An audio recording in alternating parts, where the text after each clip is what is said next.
Baiklah semua, jom kita lihat apa yang menarik sepanjang bulan Julai. Kami rangkumkan semua berita menjadi tumpuan netizen di dalam garis masa. Jom kita mulakan.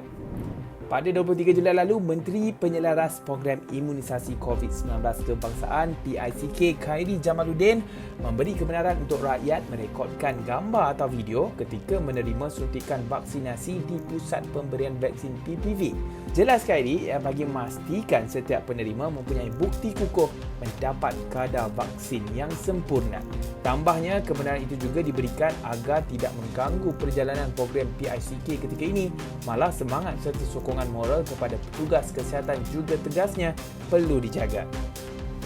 Jangkitan varian COVID-19 termasuk varian Delta boleh merebak dengan cepat dalam masa 15 saat melalui udara, kata Ketua Pengarah Kesihatan Tan Sri Dr. Nur Hisham Abdullah.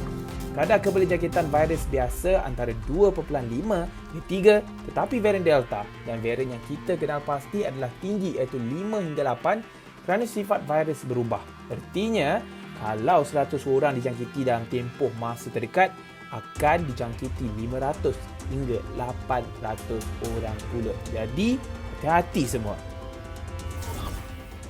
Seri Paduka Baginda turut menzahirkan rasa amat duka cita kerana apa yang telah diperkenan dan dipersetujui terdahulu dengan Menteri di Jabatan Perdana Menteri, Parlimen dan Undang-Undang Datuk Seri Taqiyuddin Hassan dan Peguam Negara Tan Sri Idrus Harun semasa majlis menghadap secara maya pada 24 Julai lalu, bahawa cadangan pembatalan semua ordinan darurat dibentangkan dan dibahaskan di Parlimen. Tujuan diungkaikan telah tidak dilaksanakan, kata beliau dalam kenyataan yang dikeluarkan pada 29 Julai Khamis. Berita mengenai Arcitra juga menjadi tumpuan netizen pada bulan ini. KWSP memaklumkan pengkreditan wang ke akaun bank ahli yang bermula 2 Ogos ini akan mengambil masa 1 sehingga 3 hari mengikut prosedur bank masing-masing. Sebelum ini, permohonan pengeluaran Arcitra dibuka mulai 12 Julai lalu melalui laman sesawang arcitra.kwsp.gov.my. Bayaran bagi Arsina pula telah pun diawalkan pada 26 dan 27 Julai lalu dan pengkreditan akan mengambil masa 1 hingga 5 hari mengikut prosedur bank masing-masing. Bagi anda yang sudah pun dapat duit tu, pastikan anda gunakannya dengan sebaik mungkin. Jangan membazir pula, okey? Baiklah, kita beralih kepada berita politik. Ismail Sabri dilantik TPM Hishamuddin Menteri Kanan Luar Negeri. Pada 7 Julai, Pejabat Perdana Menteri PMO dalam satu kenyataan maklumkan Datuk Seri Ismail Sabri Yaakob dilantik sebagai Timbalan Perdana Menteri dan kekal memegang portfolio Menteri Pertahanan.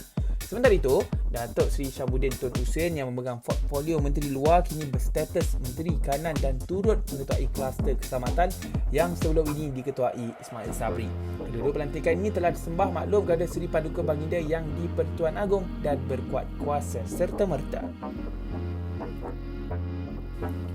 Baiklah, ini juga merupakan berita yang mendapat tumpuan netizen pada bulan Julai ini. Anak istimewa sindrom Down melecur teruk pada badan disyaki didera di pusat asuhan. Seorang anak istimewa kurang upaya OKU sindrom Down ditemui melecur teruk pada dada, tangan dan leher dipercayai didera di pusat asuhan di sebuah kondominium di Wangsa Maju. Ketua Jabatan Siasatan Jenayah Kuala Lumpur Senior Assistant Commissioner Saiful Anwar Yusof berkata, remaja berusia 13 tahun itu yang diselamatkan selepas pihaknya menerima aduan pada 24 Jun lalu turut mempunyai kesan luka pada peha. Ini merupakan salah satu berita yang sangat menghayati di mana pelakon Benji Ibrahim yang juga anak kepada aktris Allahyarham Azan Indrawati mengembuskan nafas terakhir di sebuah hospital di Medan, Indonesia pada 11 Julai lalu.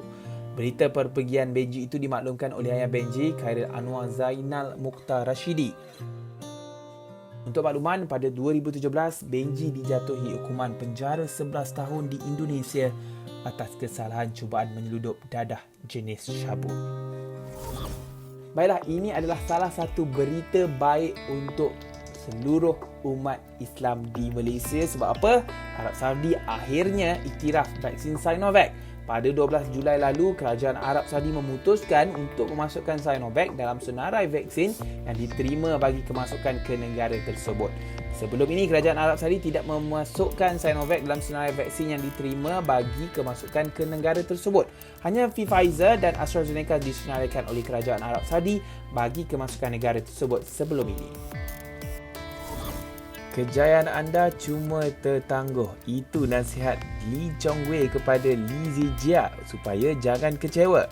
Dalam hantaran di media sosial, Chong-wei berkata, Cheng Long bukan calang-calang lawan dan kekurangan Zijia hanyalah kesilapan di saat-saat penting akibat rasa gugup. Yang penting, dongakkan dagu, teruskan usaha. Olimpik seterusnya 3 tahun saja lagi. Kejayaan anda bukanlah hilang, tetapi hanya terjadi. Baiklah, itu antara berita-berita yang menjadi tumpuan netizen sepanjang bulan Julai dalam garis masa. Dapatkan berita-berita terkini di astroawani.com dan jangan lupa untuk layari grid.com. Saya Ashraf Roslan. Bye, jumpa lagi.